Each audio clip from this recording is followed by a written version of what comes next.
Bonjour à tous, j'espère que vous allez bien. Aujourd'hui on se retrouve dans cette nouvelle vidéo pour vous montrer comment réaliser ce bracelet de type multirang avec des dentelles et un fermoir aimanté. Et on va venir utiliser pour ce tutoriel, là j'utilise de la pâte Cernit de la gamme Nature de couleur verte.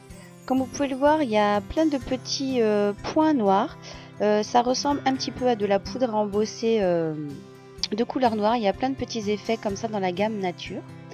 On va venir prendre une lame et on va venir former un rectangle qui formera donc la pièce centrale du bracelet.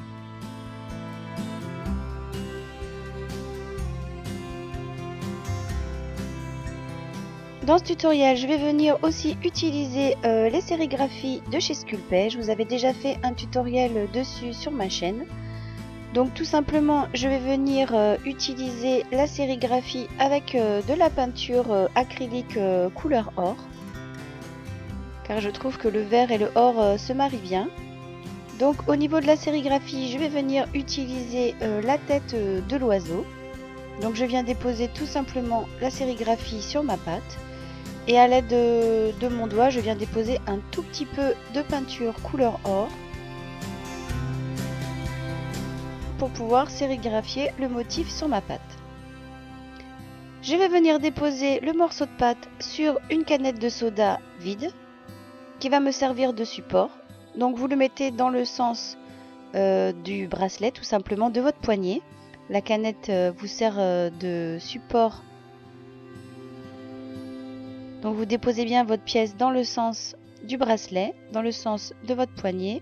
Là je viens un petit peu ajuster ma pâte car elle a légèrement bougé quand je l'ai retiré du support.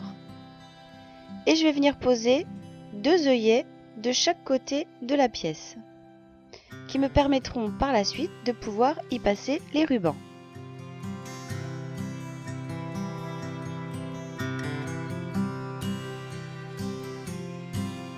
Vous allez passer votre création au four à 110 degrés pendant 30 minutes. Il n'y a pas de souci, la canette passe très bien au four.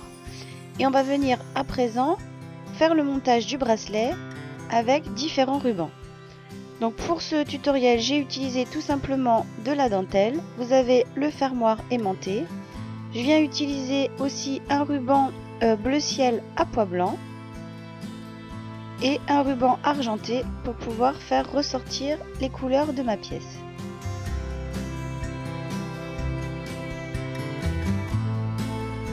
Je coupe la dentelle à la taille de mon poignet pour qu'elle soit bien ajustée. Je viens ensuite prendre le ruban argenté, je le fais passer dans l'œillet, puis je viens le bloquer avec une perle. Cela permet de bloquer le ruban et en plus ça donne un très bel effet au bracelet.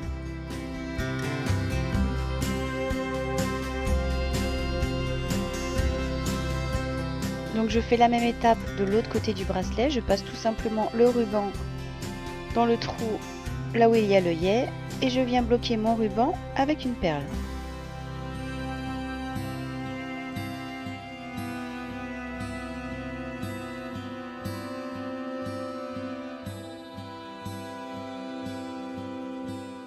À présent, je vais venir ajuster tous les rubans et bloquer les deux extrémités du bracelet.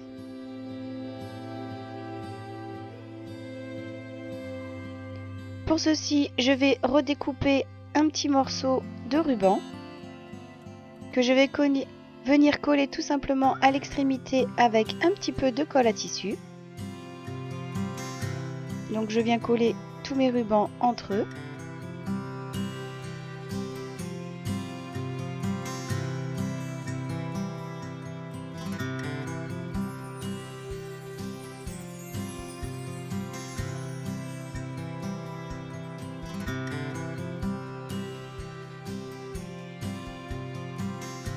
Je vais venir faire la même chose de l'autre côté et laisser sécher les rubans.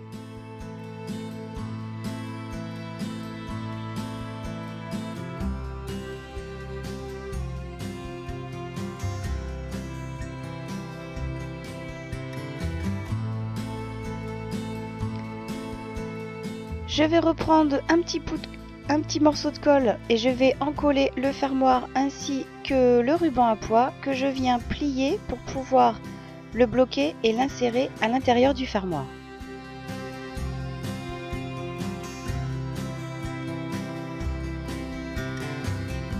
Donc je passe les rubans à l'intérieur du fermoir. Et je viens m'aider d'une petite aiguille pour bien insérer tous les rubans à l'intérieur. Je fais la même chose de l'autre côté. Je laisse sécher ma colle et voilà, le bracelet est terminé. Donc ça vous fait un petit bracelet comme ça, un peu dans l'esprit shabby chic, avec un joli fermoir aimanté qui est assez pratique pour pouvoir le mettre assez facilement. Voilà pour ce tutoriel pour ce petit bracelet type multirang avec fermoir aimanté. J'espère que cette vidéo vous aura plu. Et je vous dis donc à bientôt, à très vite sur la chaîne pour plein de nouvelles vidéos. Je vous dis à bientôt. Ciao!